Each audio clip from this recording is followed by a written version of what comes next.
A1 TV Telugu news నేను భవాని. ఇక details చూసుకున్నట్లయితే అత్యంత ప్రతిష్టాత్మకంగా తెలంగాణ ప్రభుత్వం నిర్వహించిన రైతు ఆశీర్వాద సభకు సీఎం రేవంత్ రెడ్డి ముఖ్య అతిథిగా హాజరయ్యారు. ఈ వేదిక నుంచి వానాకాలం సీజన్కు సంబంధించిన రైతు భరోసా తుది విడత నిధులను 109 కోట్ల నేరుగా రైతుల ఖాతాలోకి విడుదల చేశారు. ఇక ఈ నిధుల విడుదలతో ఇప్పటి వరకు రాష్ట్రంలోని మొత్తం 8.759 కోట్ల పెట్టుబడుల సాయాన్ని కాంగ్రెస్ ప్రభుత్వం రైతుల ఖాతాలోని జమ చేసినట్లయింది. ఇప్పటిదాకా 44 లక్షల మంది రైతులకు చెందిన 1.45 కోట్ల ఎకరాల భూములకు విజయవంతంగా పెట్టుబడి సహాయం అందించామని సీఎం ఈ సందర్భంగా ప్రకటించారు. రైతుల కోసం వ్యవసాయం దండుగ కాదు, వ్యవసాయం పండుగ చేయాలి, రైతును రాజును చెయ్యాలన్న ఆలోచనతోని మీ నాయకుడు తుమ్మల నాగేశ్వరరావు గారు ఏది ఏమైనా 600 అక్కడి సూర్యుడు ఇక్కడ మలిసినా రైతు భరోసా నిధులు ఇవ్వాలి, మీరు సహకరించాలని నన్ను బట్టి గారిని అడగడం జరిగింది. అందుకే పోయిన సంవత్సరం జూన్లో 9 రోజుల్లో 9,000 కోట్లు రైతు భరోసా మీ ఖాతాలో వేయడం జరిగింది. ఈ సంవత్సరం కూడా ఇదే ఖమ్మం మధుర నుంచి 30 తారీఖు నాడు జూను రైతు భరోసా ఖాతాలో నిధులు వెయ్యాలి అంటే ఆనాడు మీ అభిమానానికి వరుణ దేవుడు కూడా ప్రసన్నమై మనకు వర్షం కురిపించడంతో ఇక్కడ ఈ ప్రాంగణంలో సభ పెట్టుకోలే, కానీ నిధుల బదిలీ వాయిదా వేయలే. శిల్పారామంలో అప్పటికప్పుడు మా యువ శాసనసభ్యులందరూ ఈర్లపల్లి శంకర్తో సహా చాలామంది వందలాది మంది రైతుల సమక్షంలో మొదటి విడత రైతు భరోసా నిధులు శిల్పారామంలో విడుదల చేసినాం. సరిగ్గా 9 రోజుల సమయంలో ఈనాడు ఇక్కడ సభ పెట్టి చివరి విడతగా 9 రోజుల్లో 9,000 కోట్ల రూపాయల రైతు భరోసా మీ ఖాతాలో వేసినాం. సోదరులారా, ఇలా రైతు భరోసానే కాదు, రైతు బీమా ఉండొచ్చు, రైతు భరోసా కావచ్చు, రైతు రుణమాఫీ కావచ్చు, రైతు గిట్టుబాటు ధర కావచ్చు, రైతు బోనస్ కావచ్చు, రైతుకు ఉచిత కరెంటు కావచ్చు, అదేవిధంగా అకాల వర్షాల వల్ల పంట కొట్టుకపోతే రైతు నష్ట పరిహారం కావచ్చు. దాదాపుగా 1,70,000 కోట్ల రూపాయలు ఈ 30 నెలల్లో రైతుల కోసం ఖర్చు పెట్టిన ప్రభుత్వం భారతదేశంలోనే తెలంగాణ ప్రభుత్వం, ప్రజా ప్రభుత్వం. రైతు ఆశీర్వాద సభలోని తెలంగాణ ఉప ముఖ్యమంత్రి బట్టి విక్రమార్క ప్రసంగిస్తూ రైతును రాజు చూడాలనే లక్ష్యంతో ప్రభుత్వం ముందడుగు వేస్తున్నామని అన్నారు. మొక్కజొన్న, జొన్న పంటలను మార్క్ఫెడ్ ద్వారా కొనుగోలు చేసి రైతాంగానికి డబ్బు ఇచ్చిన ఘనత తమ ప్రభుత్వానిదేనని అన్నారు. రైతు భరోసా, రుణమాఫీలతో పాటు ధాన్యం కొనుగోలు, పంటల ఇన్సూరెన్స్లను సైతం రైతులకు అందజేయడంలోని కాంగ్రెస్ ప్రభుత్వం చిత్తశుద్ధితో పనిచేస్తుందని బట్టి వెల్లడించారు. సివిల్ సప్లై శాఖ మంత్రులు ఉత్తమ్ కుమార్ రెడ్డి గారి నాయకత్వంలో కొనుగోలు చేయటమే కాదు, కొనుగోలు చేసిన ధాన్యాన్ని మీ అకౌంట్లో టంచనగా నిధులు వేసిన సంగతి కూడా మీ అందరికీ తెలిసిందే. మీరు మొక్కజొన్న పండిస్తే, జొన్న పండిస్తే ఈ దేశంలో ఏ రాష్ట్రం కొనుగోలు చేయకపోయినా మన రాష్ట్రంలో, మన ప్రాంతంలో మన రైతాంగ సోదరులు మొక్కజొన్న పండించారు, జొన్నలు పండించారు. వాళ్ళ కొనుగోలు చేయకపోతే అన్యాయం అయిపోతారంటే మార్కెట్ నుంచి మొక్కజొన్నని, జొన్నల్ని వ్యవసాయ శాఖ మంత్రి గారు తుమ్మల నాగేశ్వరరావు గారు ముఖ్యమంత్రి గారు ఆదేశాలతో, కేబినెట్ ఆదేశాలతో పెద్ద ఎత్తున కొనుగోలు చేసి మీ అందరికీ డబ్బులు ఇచ్చిన సంగతి కూడా మీ అందరికీ తెలిసిందే. ఇది బహుశా మన పక్కనున్న రాష్ట్రంలో ఉన్నటువంటి మొక్కజొన్న పండించిన రైతులు కూడా నిన్న వచ్చి నాకు చెప్తా ఉన్నారు, దేశంలో ఈ మొక్కజొన్నను ఎవరు కొనుగోలు చేయలేదు, కేవలం తెలంగాణలో ఉన్న ప్రభుత్వం మాత్రమే కొనుగోలు చేసింది. అందుకే మీ అందరినీ మీరు పండించిన ఈ పంటని కొనుగోలు చేసి మీకు డబ్బులు ఇవ్వటమే కాదు, ఇప్పుడు మిగిలిన డబ్బులను కూడా ఈరోజు మొక్కజొన్నకు సంబంధించిన నిధులు కూడా వ్యవసాయ శాఖ మంత్రి గారు మార్కెట్ నుంచి మీ అకౌంట్లో వేసే కార్యక్రమాన్ని చేపట్టారు. లక్షలాది మంది రైతాంగ సోదరుల అకౌంట్లో వేసాం.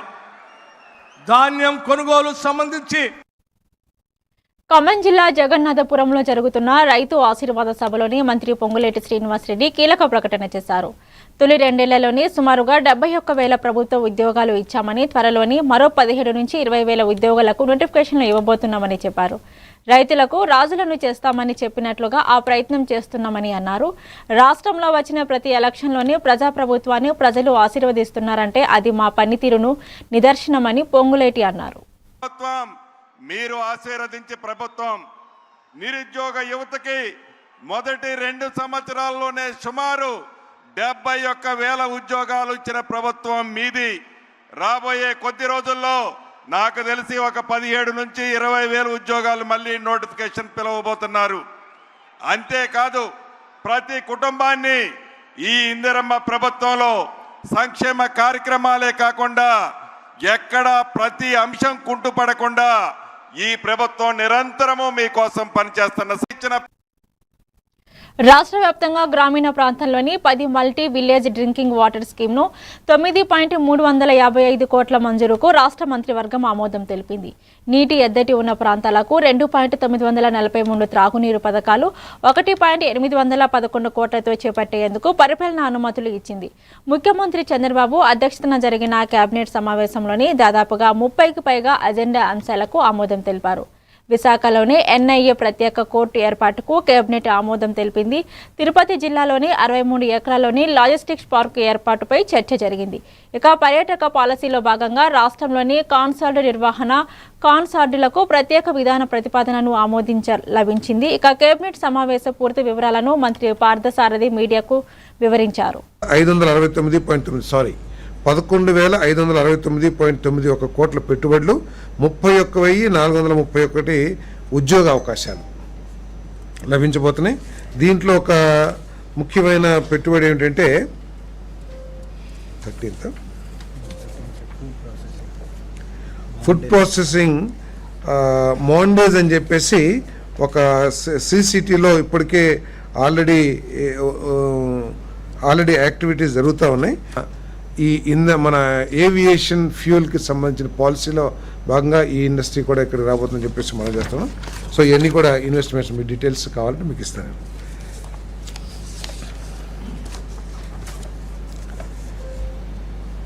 తర్వాత రాష్ట్రంలో కన్సర్ట్ల నిర్వహణ మరియు ప్రోత్సాహానికి సంబంధించి ఫ్రేమ్వర్క్స్ను చేర్చడానికి ఆంధ్రప్రదేశ్ టూరిజం పాలసీ 24-29కు అనుబంధం అడెండం చేసే ప్రతిపాదనకు రాష్ట్ర మంత్రి మండలి ఆమోదం తెలిపింది. ఇదేంటంటే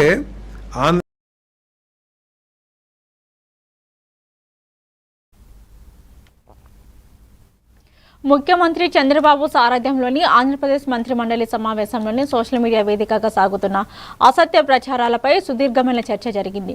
డిజిటల్ వేదికలోని ప్రభుత్వంపై, కూటమి నేతలపై వస్తున్న అభ్యంతరకర వీడియోలు, పోస్టులపై సమావేశంలోని మంత్రులు తీవ్ర ఆగ్రహం వ్యక్తం చేశారు. భావ ప్రకటన స్వేచ్ఛను గౌరవిస్తూనే హద్దులు మీరి అసత్యాలు వక్రీకరిస్తే మాత్రం కఠిన చర్యలు తీసుకోవాలని పోలీసు అధికారులను మంత్రి మండలి ఆదేశించింది. సోషల్ మీడియా, సైబర్ నేరాల నియంత్రణకు వెంటనే ఒక ప్రత్యేక టాస్క్ ఫోర్స్ ఏర్పాటు చేయాలని, అవసరమైతే నిపుణులను బయట నుంచి తీసుకోవాలని సూచించింది. మనుషుల ఆలోచన విధానాన్ని కూడా మార్చే విధంగా ఈ సోషల్ మీడియా ఈరోజు వెర్రితలలు వేస్తుందని చెప్పేసి కూడా ఈరోజు చర్చించడం జరిగిందని చెప్పేసి మనం చేస్తాను. మన దేశం ఒకటే కాదు, మన రాష్ట్రం ఒకటే కాదు, ప్రపంచంలో అన్ని రాష్ట్రాల్లో కూడా ఇదొక మహమ్మారిగా, ఒక డిసీజ్గా మారిపోయిన పరిస్థితుల్లో దీన్ని ఏ విధంగా కంట్రోల్ చేయాలని చెప్పేసి మరి దేశాలన్నీ కూడా వీటి మీద రకరకాల చట్టాలు తీసుకురావడం కూడా మనం చూస్తూ ఉన్నాం. ఇది మన టీవీ మీడియా కానివ్వండి, లేకపోతే ప్రెస్ కానివ్వండి, అకౌంటబిలిటీ ఉండేది. కానీ ఈరోజు సోషల్ మీడియాకి అకౌంటబిలిటీ కానీ, ఎథిక్స్ కానీ ఏమీ లేకోకుండా కేవలం దాడులు చేయటం, లేకపోతే వ్యక్తిత్వ హననం చేయటం, గవర్నమెంట్ మీద అబద్ధాలు ప్రచారం చేయటం, ఇవన్నీ కూడా ఎక్కువ అయిపోయిన విషయాన్ని ఈరోజు డీజీపీ గారు కూడా మరి చాలా విషయాలు చర్చించడం జరిగిందని చెప్పేసి కూడా నేను మనవి చేస్తా ఉన్నాను. నేను ఒక గౌరవప్రదమైన ఆలోచన కలిగి ఉండాలి, గౌరవప్రదమైన విధానాలని అవలంబించాలి, ఉందాతరం అవలంబించాలి. కానీ కొన్ని రాజకీయ పార్టీలు దీన్ని ఒక ఆయుధంగా చేసుకుని ఎదుటి రాజకీయ పక్షాల మీద దాడి చేయటం వ్యక్తిత్వంగా గోల్కొండ కోటలోని ఈ నెల 16 నుంచి ప్రారంభం కానున్న చారిత్రాత్మక బోనాల మహోత్సవాల ఏర్పాట్లపై దేవాదాయ శాఖ మంత్రి కొండా సురేఖ అన్ని శాఖల అధికారులతో సమీక్షా సమావేశం నిర్వహించారు. అనంతరం వేప చెట్టు వద్ద ప్రత్యేక పూజలు నిర్వహించి అమ్మవారికి కళ్ళు శాఖ సమర్పించారు. ఇక సమీక్ష సందర్భంగా గత ఏడాది బోనాలు నిర్వహణకు రాష్ట్ర ప్రభుత్వం 15 కోట్లు కేటాయించిందని, ఈసారి భక్తుల రద్దీ ఏర్పాట్లను దృష్టిలో ఉంచుకుని 20 కోట్లు మంజూరు చేయాలని ముఖ్యమంత్రిని కోరినట్లు మంత్రి తెలిపారు.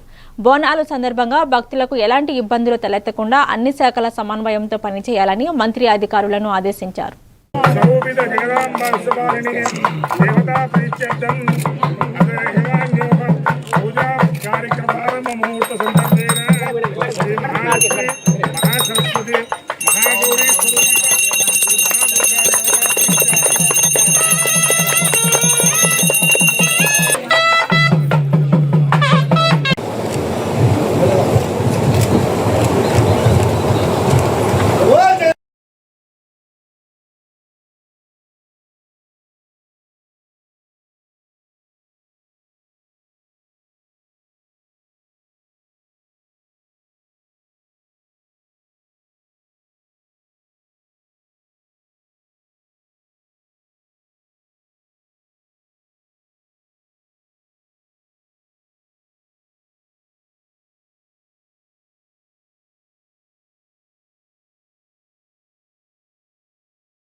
ప్రజల ప్రయోజనాల విషయంలోనే తనకు తెలంగాణనే మొదటి ప్రాధాన్యమని, ఆ తర్వాతే పార్టీ, వ్యక్తిగత అంశాలని మల్కజ్గిరి ఎంపీ ఈటెల రాజేందర్ అన్నారు.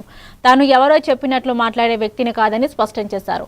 హైదరాబాద్లోని మీడియాతో మాట్లాడిన ఆయన సాగునీటి నిర్వహణ, కాళేశ్వరం ప్రాజెక్టు, రైతుల సమస్యలపై రాష్ట్ర ప్రభుత్వాన్ని తీవ్రంగా విమర్శించారు. ఎగువ రాష్ట్రాల్లోని భారీ వర్షాలతో తెలంగాణ ప్రాజెక్టులోకి నీరు వస్తున్నప్పటికీ ప్రభుత్వం మోటార్లు ఆన్ చేయకుండా రైతులను ఇబ్బందులకు గురి చేస్తుందని ఈటెల ఆరోపించారు. వందల కిలోమీటర్ల కాలువలు ఉన్నాయి. ఏమర్థం చేసుకుంటారు మీరు? 1,00,000 కోట్లు కలిసిపోతే 1,00,000 కోట్లు తిన్నానని చెప్పి వాళ్ళు అనగానే నేను నిజమే తిన్నానని మాట్లాడాను. నేను ఏమన్నా జ్ఞానం ఉందా? 1,00,000 కోట్లు ఇప్పుడు రేపు నువ్వు మూసితే ఎత్తున్నావు, 1,00,000 కోట్లకు ఎస్టిమేట్ ఎత్తాడు. 1,00,000 కోట్లు తిన్నానని చెప్పి ఆరోపణ చేస్తే 1,00,000 కోట్లు తిన్నట్ట? ఎంత బ్యాడ్ అండి ఇది. ఇంత నీచంగా ఉంటారా? బదనాం చేయి, కానీ గిట్లా చేస్తే ప్రజలు హర్షిస్తారు అనుకుంటే మాత్రం మూర్ఖత్వం అయితే గుర్తుపెట్టుకో. ఇవాళ కాళేశ్వరం ప్రాజెక్టు కొన్ని వందల టీఎంసీల రిజర్వాయర్లు, కొన్ని వందల కిలోమీటర్ల పైప్ లైన్లు, కొన్ని వందల కిలోమీటర్ల కాల్వలు, పదుల సంఖ్యలో టన్నల్స్, మోటార్లు, పంపులు, కొన్ని పెద్ద పెద్ద టవర్లు, ఎలక్ట్రిసిటీ టవర్లు, పెద్ద పెద్ద లైన్లు అనేకం ఉన్నాయి కదా. దాన్ని వాడుకోరాదు. నువ్వు బదనాం చేసి చేతి కానీ వాడుకోరాదు. చేసినా అంటున్నాం. ఇప్పుడు నీకు మనుగురులోని తమ డిమాండ్ల సాధన కోసం ఆందోళన చేస్తున్న సింగరేణి అధికారులకు తెలంగాణ రక్షణ సేన చీఫ్ కల్వకుంట్ల కవిత సంఘీభావం తెలిపారు. అధికారులకు రావాల్సిన బకాయిలను వెంటనే ప్రభుత్వం విడుదల చేయాలని ఆమె డిమాండ్ చేశారు. 12 రోజులుగా దీక్ష చేస్తున్న ప్రయోజనం లేకపోవడంపై కవిత మండిపడ్డారు. ఇవాళ కార్మికులు డిస్ట్రెస్లో ఉన్నారు. కార్మికుల చేత ఈ యొక్క మొత్తం కోల్ ఎక్స్ట్రాక్షన్ పనిని వాళ్ళని ఇన్స్పైర్ చేసి చేసేటటువంటి ఆఫీసర్స్ కూడా ఇవాళ మరి ఇబ్బందులలో ఉన్నారు. ప్రత్యేకించి ఆఫీసర్లకు రావాల్సినటువంటి పిఆర్పి బకాయిలు ఏవైతే ఉంటాయో అవి ప్రభుత్వం తక్షణమే వారికి చెల్లించాలి. అంతేకాకుండా కంటిన్యూస్గా వారికి జరగాల్సినటువంటి పే రివిజన్ కూడా జరుగుతూ ఉండాలి. ప్రతి సందర్భంలో ధర్నాలు, దీక్షలు చేసి అడగడము, గుర్తు చేయడం అనేటటువంటిది కాకుండా ఒక పాలసీ తీసుకొని, ఒక విధానం తీసుకొని రెగ్యులర్గా జరగాల్సినటువంటి పనుల్లో ప్రభుత్వం యొక్క జోక్యం లేకుండా సంస్థ మేనేజ్మెంటు స్వతంత్రంగా నిర్ణయాలు తీసుకునేటట్టుగా ఉంటే ఈ సంస్థ బతికి బట్టగడుతుంది. లేకపోతే ప్రతి దాంట్లో రాజకీయ జోక్యం చేస్తే కొన్ని విషయాలు మనకు అర్థం కావు, వాటిని ఎక్స్పర్ట్స్కి వదిలేయాలి. అటువంటి ఎక్స్పర్ట్స్ ఉన్నటువంటి సింగరేణి సంస్థలో ఈ ఆఫీసర్స్ వల్లనే ఈ సంస్థకింత పేరు వచ్చింది. వారి ఆధ్వర్యంలో పనిచేస్తున్న కార్మికుల వల్లనే ఈ సంస్థకింత ప్రొడక్షన్ వస్తుంది. కాబట్టి ఖచ్చితంగా ఆఫీసర్స్ పక్షాన మేనేజ్మెంటు త్వరితగతిన ఆలోచించి నిర్ణయం తీసుకోవాలి. సిగ్గుచేటు ఏంటంటే ఇది 12వ రోజు దీక్ష చేస్తూ ఉన్నారు. మేనేజ్మెంట్ స్వతంత్రించి నిర్ణయం తీసుకొని పిఆర్పిని అమలు చేయాలని చెప్పి నేను డిమాండ్ చేస్తున్నా. మా సంస్థ తరఫున అందరికన్నా ముందు పిఆర్పి ఇవ్వాలన్న అంశాన్ని చేస్తే కొన్ని విషయాలు మనకు అర్థం. హైకోర్టు బెయిల్ మంజూరు చేయడంతో చెర్లాపల్లి కేంద్ర కారాగృహంలోని బండి భగీరథ్ను జైలు అధికారులు శుక్రవారం మధ్యాహ్నం విడుదల చేశారు. ₹1,00,000 సొంత పూచికత్తుపై భగీరథ్ విడుదలయ్యారు. Bhagirath lawyer bail order copy అధికారులకు ఇవ్వడంతో చెర్లాపల్లి జైలు అధికారులు విడుదల చేశారు. బండి భగీరథ్ పోక్స్ కేసులోని సుమారు 45 రోజులపై బండి చెర్లాపల్లి జైల్లోని శిక్ష అనుభవించారు. కాగా కోర్టు విధించిన షరతుల ప్రకారం దర్యాప్తునకు పూర్తి సహకరించాల్సి ఉందని, సాక్షులను ప్రభావితం చేయకూడదని న్యాయస్థానం స్పష్టం చేసిన విషయం తెలిసిందే.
హైదరాబాద్లోని జూబ్లీ హిల్స్ ఫిలిం నగర్లోని ఓ కారు బీభత్సం సృష్టించింది. ప్రముఖ నటుడు ధర్మ నివాసంలోని వేగంగా దూసుకెళ్లింది. ఈ ఘటనలోని ఎవరికి గాయాలు కాలేదని పోలీసులు స్పష్టం చేశారు. మద్యం మత్తులో ఉన్న యువకులు అతి వేగంతో కారు నడిపిన కారణంగానే ఈ ప్రమాదం జరిగిందని పోలీసులు భావిస్తున్నారు. నియంత్రణ కోల్పోయిన కారును నటుడి ఇంటి గేటును బలంగా ఢీకొట్టి కాంపౌండ్ వాల్ను పడగొట్టి లోపలికి ప్రవేశించింది. ఈ ప్రమాదంలోని కారు ముందు భాగం పూర్తిగా ధ్వంసమైంది. అర్ధరాత్రి దాటాక పెద్ద శబ్దం రావడంతో నటుడు ధర్మ, ఆయన కుటుంబ సభ్యులు ఉలిక్కిపడి లేచారు. వెంటనే పోలీసులకు ఫిర్యాదు చేశారు. సమాచారం అందుకున్న జూబ్లీహిల్స్ పోలీసులు వెంటనే ఘటనా స్థలానికి చేరుకున్నారు. మద్యం మత్తులో ఉన్నట్లుగా అనుమానిస్తున్న యువకులను అదుపులోకి తీసుకుని కేసు నమోదు చేసి దర్యాప్తు చేస్తున్నారు.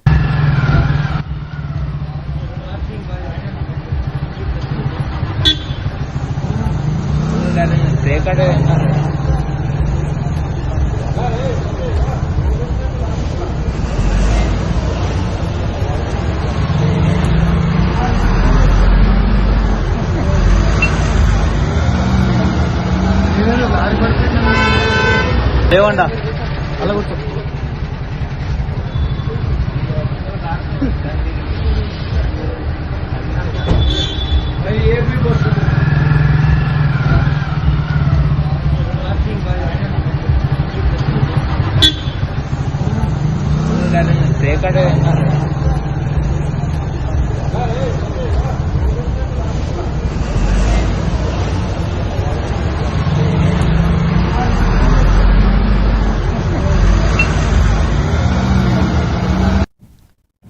తమిళనాడు సీఎం విజయ్ కరూరు పట్టణంలోని పర్యటించారు. ఎన్నికల సమయంలోని టీవీకే సభ తొక్కిసలాటలోని చనిపోయిన వారికి కుటుంబాలలోని 32 మందికి గౌట్ ఉద్యోగ నియామక పత్రాలను అందించారు. ఈ సందర్భంగా జరిగిన సభలో ఆయన మాట్లాడారు.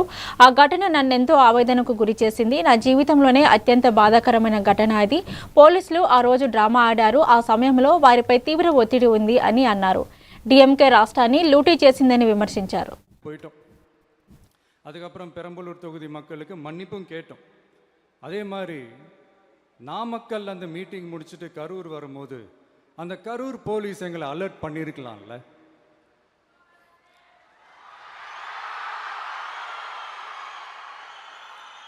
இல்லை சார், இங்கே எதிர்பார்த்ததை விட கொஞ்சம் கூட்டம் அதிகமாக இருக்குது, கண்ட்ரோல் பண்ண முடியல, வராதிங்க. அண்ட் போலீஸ் நினச்சா அவங்க அந்த மீட்டிங்கே கேன்சல் பண்ணலாம். ஏதோ தப்பாக இருக்குது, ஏதோ தப்பாக தோணுது அப்படின்னு நினச்சிட்டாலே they have all the rights to cancel the meeting. எங்ககிட்ட கேட்கணும்லாம் ஒன்றும் அவசியமே கிடையாது. ஆனால் அதையெல்லாம் எதுவுமே செய்யாமல் அந்த ஹைவேல இருந்து அந்த ஸ்பாட்டுக்கு போலீஸே எங்களை உள்ளே கூட்டிகிட்டு வந்து விட்டு அந்த நாடகம்லாம் இருக்குது பாருங்கள்.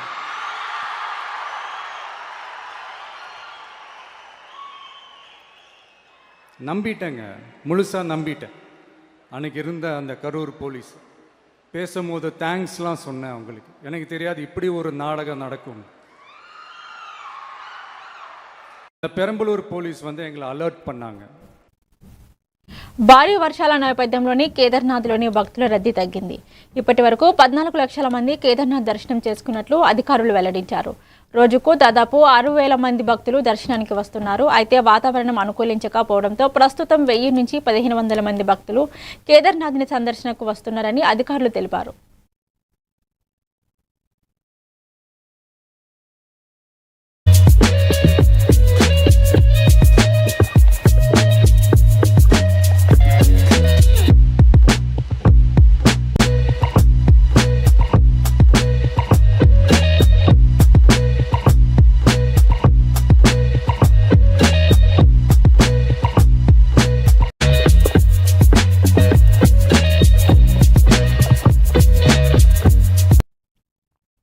ఢిల్లీ ఎన్సీఆర్ పరిధిలోని సైబర్ సిటీ గురుగ్రామ్లోని బుల్లెట్ల వర్షం కురిసింది. ఇక కరుడుగట్టిన గ్యాంగ్స్టర్లకు గురుగ్రామ్ క్రైమ్ బ్రాంచ్ పోలీసులకు మధ్య జరిగిన ఈ హోరాహోరీ కాల్పుల్లోని 4 దుండగులు అక్కడికే హతమవ్వగా 3 పోలీసులు తీవ్రంగా గాయపడ్డారు. ఇరు వర్గాల మధ్య దాదాపు 60 రౌండ్లు పైగా బుల్లెట్లతో ఆ ప్రాంతమంతా ఒక్కసారిగా దద్దరిల్లింది. చివరకు పోలీసుల వ్యూహాత్మక కాల్పుల్లోని 4 గ్యాంగ్స్టర్లు కారులోనే ప్రాణాలు కోల్పోయారు. కాగా దుండగులు జరిపిన కాల్పుల్లోని ఓ ఎస్ఐతో పాటు మరో 2 కానిస్టేబుల్ బుల్లెట్ గాయాలయ్యాయి. ప్రస్తుతం వారిలో ఒకరి పరిస్థితి విషమంగా ఉన్నట్లు వైద్యులు తెలిపారు. ఎన్కౌంటర్ జరిగిన స్పాట్లోని పోలీసులు పెద్ద ఎత్తున ఆటోమేటిక్ రైఫిల్ వందలాది లైవ్ బుల్లెట్లను స్వాధీనం చేసుకున్నారు.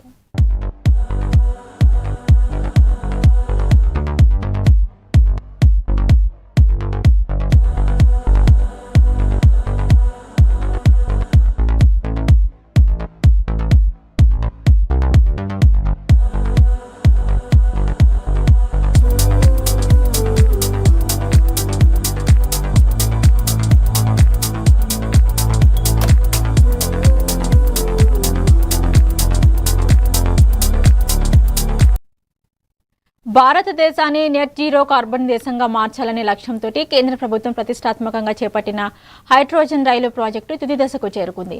పర్యావరణానికి ఎంతోగానో మేలు చేసే ఈ అత్యాధునిక రైలును ప్రధాని మోదీ జూలై 17న హర్యానాలోని జింద్ రైల్వే స్టేషన్ నుండి అధికారికంగా ప్రారంభించే అవకాశం ఉంది.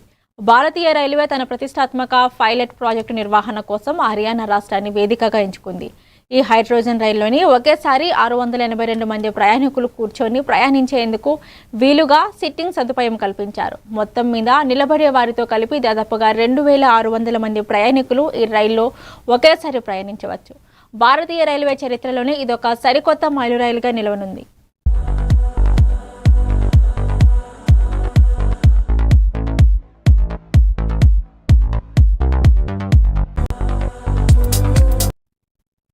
భారత ప్రధాని మోదీ తన 3 దేశాల పర్యటనలో భాగంగా న్యూజిలాండ్లోని అడుగుపెట్టారు.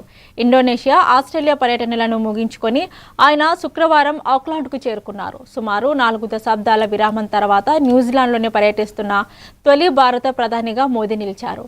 ఆక్లాండ్ విమానాశ్రయంలోని న్యూజిలాండ్ ప్రధానమంత్రి క్రిస్టఫర్ లక్సన్ స్వయంగా మోదీకి సాదర స్వాగతం పలికారు. 2 రోజుల పాటు సాగే ఈ పర్యటనలోని ప్రధాని మోదీ లక్సన్తో ద్వైపాక్షిక చర్చలు జరుపుతారు. ఇరు దేశాల మధ్య ఆర్థిక, వాణిజ్య సంబంధాలను మరింత బలోపేతం చేయడంపై ఈ భేటీలో ప్రధానంగా దృష్టి సారించనున్నారు.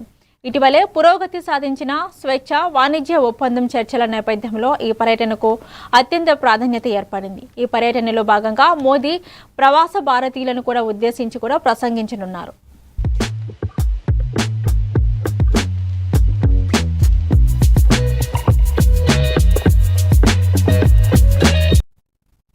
ఇవే ఇప్పటి వరకున్న bulletin updates. Keep watching A1 TV Telugu news.